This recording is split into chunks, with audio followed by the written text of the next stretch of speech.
teman-teman, perkenalkan saya Teresia Febriana Siregar, saya dari kelas PSPK 24B.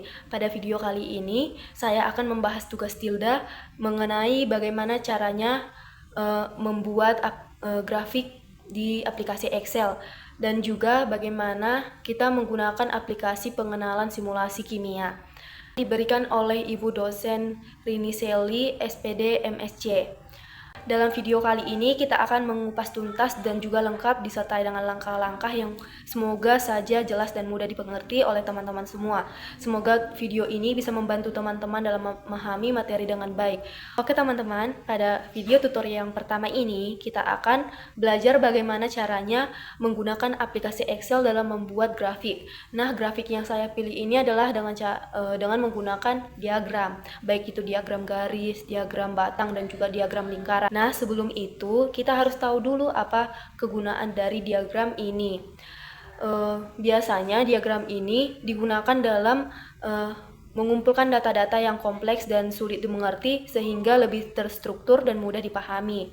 Biasanya juga digunakan untuk membandingkan apa perubahan-perubahan yang terjadi pada data sebelumnya dan pada data yang sekarang ini. Oke, baik teman-teman, pada video tutorial yang pertama ini kita akan belajar bagaimana membuat diagram dengan menggunakan aplikasi Excel. Nah, di sini teman-teman saya sudah menyiapkan sebuah tabel hasil penjualan beras. Di sini dibuat pada bulan Maret 130 penjualannya, pada bulan April 161 kg penjualannya, dan bisa dilihat teman-teman di sini. Oke teman-teman, langsung saja kita mulai. Bagaimana sih caranya membuat diagram di aplikasi Excel ini? Nah, yang pertama teman-teman kita akan belajar bagaimana membuat diagram garis. Nah, langkah-langkahnya adalah kita blok dulu data ini,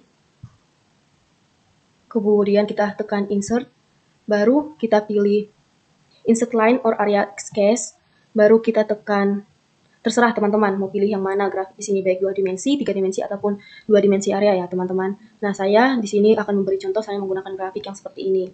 Nah, teman-teman, jika kan ini penampilannya polos, jika teman-teman ingin mengubah, kita boleh menekan styles, baru kita pilih stylenya.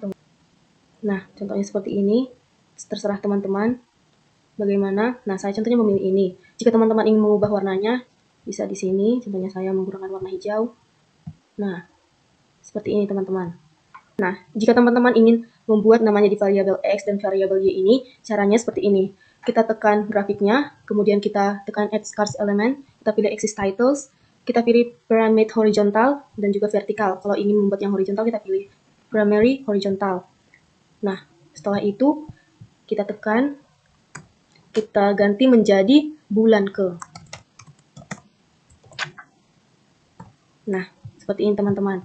Jika kita ingin membuat di bagian vertikalnya, kita tekan lagi add scarce element, kita pilih axis titles, kita pilih vertikal, baru kita tekan di sini, kita ganti namanya menjadi penjualan dalam satuan kilogram. Oke.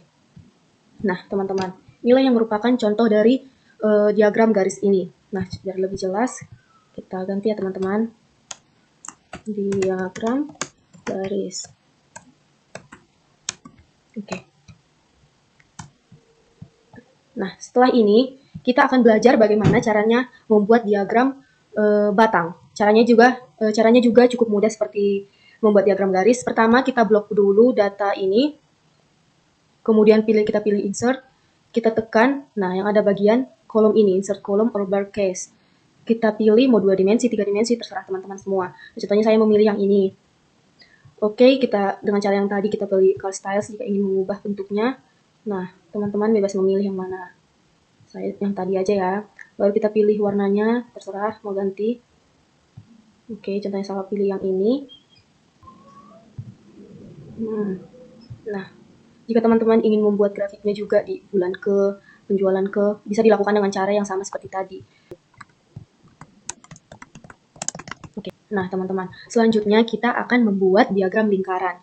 Caranya juga dengan cara yang sama tadi. Kita blok dulu datanya, baru kita pilih insert, kita buat yang ini, yang pie, insert pie ini, baru kita pilih 2 dimensi, 3 dimensi. Nah, seperti ini teman bentuknya. Kita tekan, contohnya saya pilih yang ini ya. Kemudian kalau teman-teman ingin mengganti stylenya, boleh. Yang ada persen-persennya ini. Contohnya itu ya. Kemudian kita pilih warnanya.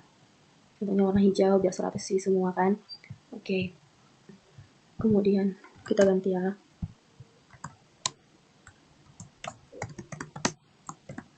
Lingkaran. Nah, ini teman-teman. Inilah yang merupakan contoh bagaimana caranya membuat diagram di aplikasi Excel. Oke teman-teman, inilah tutorial yang bisa saya berikan mengenai bagaimana cara membuat diagram di aplikasi Excel. Semoga teman-teman paham. Oke, selanjutnya kita akan belajar bagaimana menggunakan aplikasi simulasi kimia. Oke teman-teman, kita lanjut kepada tutorial yang kedua. A few moments later. Oke teman-teman, pada video tutorial yang kedua ini kita akan mempelajari bagaimana menggunakan aplikasi simulasi. Nah teman-teman, aplikasi simulasi yang saya pakai ini adalah aplikasi PET. Aplikasi ini biasanya banyak digunakan pada masa-masa COVID dulu dengan belajar bagaimana mencampurkan larutan-larutan dalam pelajaran IPA tentunya. Nah, pertama yang akan kita lakukan adalah kita membuka Chrome, kita boleh mencari PET atau kita bisa mencari pet.colorado.edu. Nah, aplikasi PET ini merupakan aplikasi simulasi interaktif yang dibuat oleh University of Colorado Boulder. Nah, di aplikasi PET ini, simulasi-simulasi yang ada 5, yaitu pelajaran fisika, matematika dan statistika, kimia, ilmu bumi dan juga luar angkasa, dan juga pelajaran biologi.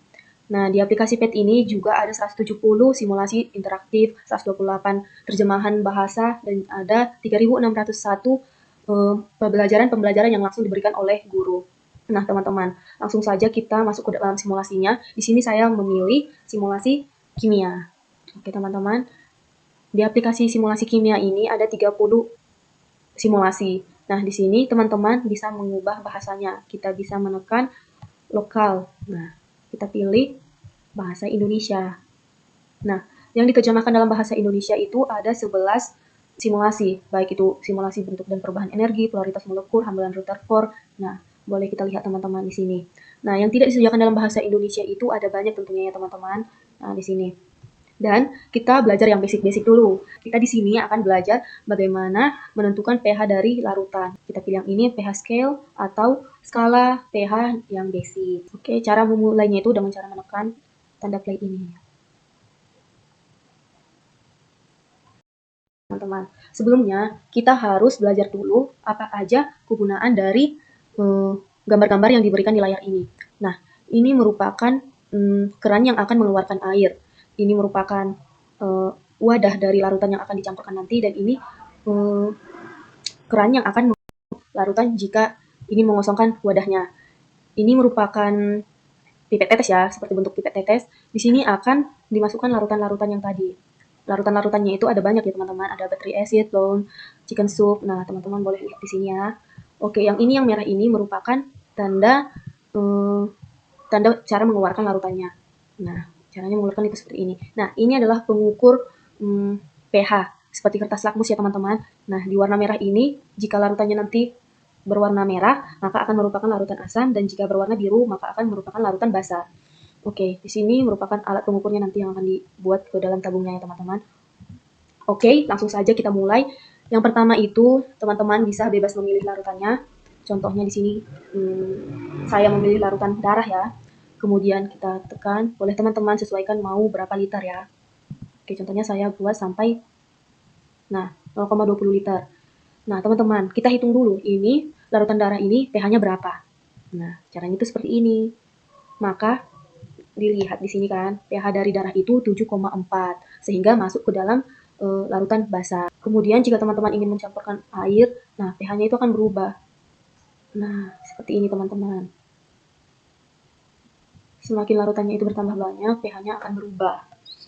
Jika teman-teman ingin mengurangi, nah seperti ini, pH-nya itu tidak akan berubah. Karena banyaknya larutan itu tidak akan mempengaruhi dari pH larutannya. Cara mengubah ke dalam larutan yang baru itu kita boleh menekan ini, tanda ulang. Nah, teman-teman bebas lagi memilih mau apa. Contohnya ini, hands rule. Nah, setengah liter kita coba ya.